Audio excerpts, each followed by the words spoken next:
Sana no umuwi ka na dito sa amin kasi na-stress na din kami maghanap sa iyo. Sana umuwi ka na dito sa atin. Ito mga ka-aksyon, nanawagan sa ating programa si Glonald Melchor Oliet. Mag-iisang buwan na umanong nawawala ang kanyang kapatid na si John or John na may sakit sa pag-iisip. Hinala ng pamilya, maaga raw itong nagising noong ika-9 ng Oktubre at nang makaramdam ng gutom ay maaaring lumabas ito ng bahay at sinundan ng kanyang kapatid na papasok noon ng trabaho. Mula noon ay hindi na raw nakabalik itong si John. At para sa detalye makakausap natin ngayon si Glonald. Unang katanungan ko, Glonald, taga saan po kayo? Taga Tigaon, Camarines Sur po. Tigaon, Camarines Sur. Okay, Glonald, maaari mo bang maikwento sa amin paano nawala itong kapatid mo? Nung yung kapatid kong bunso, papasok po sana ng school. Tapos, parang lumabas po yung kapatid ko si Dandan. Maghahanap siguro ng pagkain, walang nakita. Lumabas, parang sinundan yung kapatid ko papuntang Tapos, pagising ko ng umaga, pagpasok ko dito sa bahay, wala na po siya. Hindi na namin nakita. Wala bang nagbabantay sa kapatid mo tuwing may aalis na kapamilya, iiwan siya sa bahay ninyo? Wala bang tumitingin sa kanya? Minsan po meron, minsan po wala po. Kailangan namin iwan siya kasi may trabaho din po ako. Tapos yung kapatid ko pong bunso, may pasok po sa school. Okay. Tapos yung iba ko pong kapatid nasa Maynila po. Ilang taon na nga itong si John? 25 years old po, ma'am. 25. Opo. Okay. Ito ba yung unang beses nawala siya or umalis ng bahay ninyo tapos hindi na bumalik? Ito ang pinakalas niya po yatang matagal-tagal pong hindi nakabalik. Umaalis naman po siya pero nakukuha lang namin pag umaga. Minsan hapon, gabi, minsan ganon. Okay. So meaning to say, bago namin po makuha. So meaning to say, yung usual niyang ginagawa, umaalis ng bahay at mga ilang oras bago umuwi. Pero eto ngayon, araw, buwan. Opo, buwan talaga po. Talagang mas matagal po ngayong umalis siya. Mas matagal po. Okay, sa tuwing umaalis ba siya, saan niyo po siya natatagpuan? Minsan po may pag dito lang po sa Tigaon, minsan may nagre-report sa amin na ibang barangay na may tao dito kung sino ito nakakilala. Yung pinipicturan nila, at sinasend naman sa ibang tao. Tapos pag minsan nakakarating naman dito sa mga kakilala namin, isasend sa amin. Okay. Kaya pinupuntahan po namin, tapos rin-report namin sa barangay. Okay, Glonald. Pero sa tingin nyo, yung pag-alis ba niya, hahanap lang talaga ng makakain? Merong pumapasok sa isip nyo na parang ikinakatakot nyo kung bakit hanggang sa ngayon ay hindi pa ito mahanap, hindi pa nakakauwi ng bahay ninyo?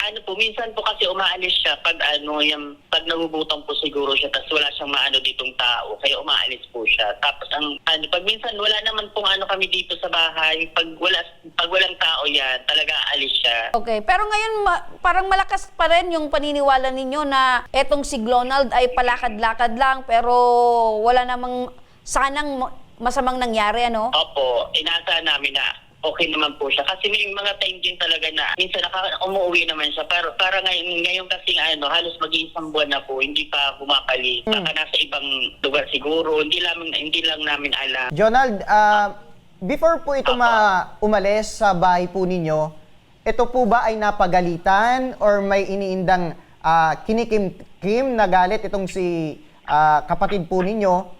Or talagang dahil nagutom lang ito at umalis ng bahay po ninyo? Ay, wala naman po, sir. Minsan po kasi pag minsan kasi pinapainom po ni mama po ng gamot paggabi. May time po kasi na hindi siya natutulog ng ilang araw. Tapos parang iba yung ng utak niya. Kaya minsan pinapainom namin ng gamot. Tapos pag pag umaga, pag gising niya, yan parang gutom na gutom. Kasi minsan ayaw kumain. Pag binibigyan namin ng pagkain, ayaw pong kumain. Initambay niya lang po sa gilid. Huling kasuotan po nitong kapatid po ninyo before ito mawala? Ang sabi po sa akin ni mama po, 8 po ng gabi, pinaliguan niya po. Tapos ang suot daw po, blue t-shirt saka green na short po. Bago niya po pinainom ng gamot po, bago natulog. Baka sakaling nanonood ngayon yung kapatid mo or nakikinig ngayon sa radyo, ano po yung gusto mong sabihin sa kanya? Sana umuwi ka na dito sa amin kasi na-stress na din kami maghanap sa iyo. Sana umuwi ka na dito sa atin. Lang po. Sinubukan niyo na po bang puntahan itong mga karatig barangay? Ano daw sabi ng mga barangay official doon or mga tao? Pag dito po kasi sa amin sa Tigaon po, kada barangay naman po, may nagre-report naman po sa sa PNP ng pulis po. May nagre-report naman po.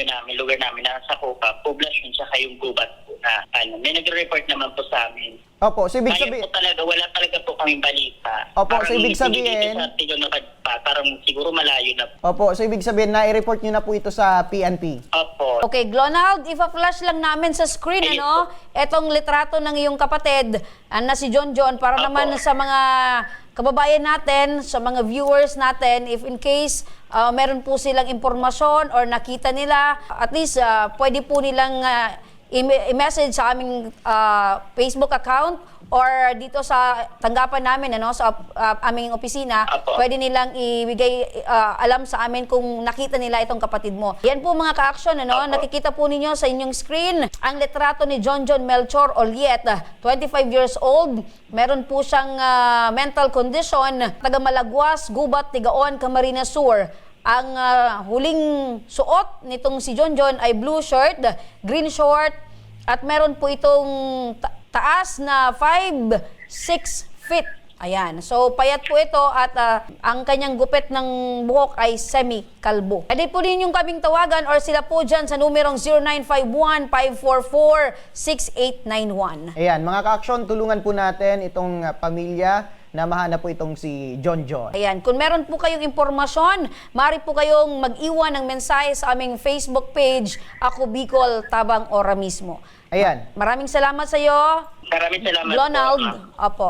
Yan, kung meron kang mensahe sa publiko in case na makita po itong kapatid mo, ano po yon? Ay, pag may nakakita po sa kapatid ko po, maraming salamat po, lalong-lalo na po dito sa Ora mismo, sa Tabang Ora mismo po. Maraming salamat po. Opo. Sana po, kung sino pong nakakita sa kanya, mag-contact na lang po sa amin. Huwag po kayong mag-alala, Glonald, ano, dahil sa mga kagaya po ninyo na nananawagan po sa amin, sa awa po ng Diyos, madali pong nahanap at nakakauwi po sa kanilang mga pamilya. Kaya lakasan nyo lang po yung paniniwala po ninyo, Glonald, na ito pong kapatid nyo ay makakasama nyo sa mas lalong madaling panahon. Lalo na ngayon, papalapit na yung Pasko. Apo, ma'am. Salamat po. Maraming salamat, Glonald Melchor Oliet.